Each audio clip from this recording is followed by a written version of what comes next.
Les gars, j'espère que vous allez tous et toutes bien. Ça fait longtemps que je suis parti, là je reviens en balle, j'ai un bail à passer, t'as capté un petit message. Vous voyez dans la vie, en tant que chrétien, t'es jeune, t'es en place, t'es quelqu'un d'actif, on va dire, t'as capté, t'as beaucoup de qualités, beaucoup de... T'as cette chance-là, et tu te demandes pourquoi est-ce que dans la Bible on t'interdit de faire un tel chose, un tel ou un tel, alors que bah, c'est bien, t'as capté. Je vais prendre un exemple tout bête. Pourquoi on t'interdit par exemple d'être paresseux? Tu vas te dire, oh, dormir c'est bien, Charo, j'ai rien à faire. Je dors. Pourquoi on t'interdit d'être gourmand? Wesh, la nourriture c'est bon, j'ai à manger, pourquoi est-ce que je pourrais pas taper ça? Les raclés, pourquoi est-ce qu'on t'interdit de parler aux femmes? Pourquoi est-ce qu'on a le droit de marier une seule femme? Tu captes ou pas? Il y a plein de questions que tu peux te poser de ce genre-là. Je peux en citer encore plein d'autres. Par exemple, pourquoi est-ce qu'on te demande de jeûner? Jeûner c'est relou, mon gars, moi laisse-moi manger. Pourquoi est-ce qu'on te demande de pas insulter? Ou dire des vulgarités? T'as capté, ça embellit un peu ce langage, ça rajoute un peu de fluidité dans la conversation. Pourquoi on te demande de pardonner ou bien de respecter tes parents?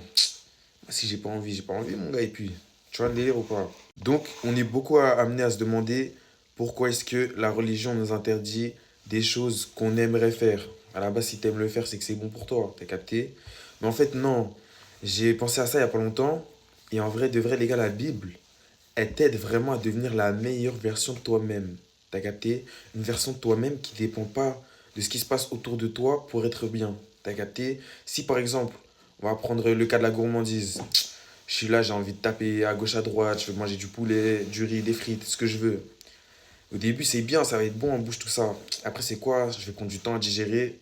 Au long terme, j'aurai des problèmes de santé, je vais devenir moins beau physiquement, moins athlétique, moins ce que tu veux.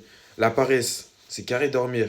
Mais tu dors une fois, deux fois, trois fois, tu perds ton temps que tu récupéreras jamais. Et au fur et à mesure du temps, tu seras même pas plus reposé, tu seras encore juste plus fatigué, tu auras encore plus envie de dormir. Les raclis, je sais même pas si j'ai besoin de parler, les gars. Parler à des raclis, ça va perdre. T'as capté? Ouais, faut marier une raclie quand, mais là, t'es jeune. T'as pas de situation, t'es même pas stable. T'as capté? Toi, dans ton cerveau, t'es fou. Et tu veux, tu veux parler à une raclie, mon gars. Concentre-toi sur ce que tu peux changer en devenant une meilleure personne. Comme ça, la raclie viendra à toi. Et là, tu seras déjà carré, tu pourras l'accueillir. Mais là, en attendant, si t'es pas prêt, c'est off.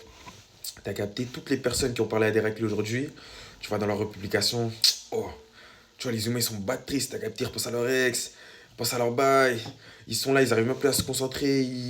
Ils vivent pour le regard des gens, surtout des raclis, t'as capté. Il y avait quoi d'autre, on a dit?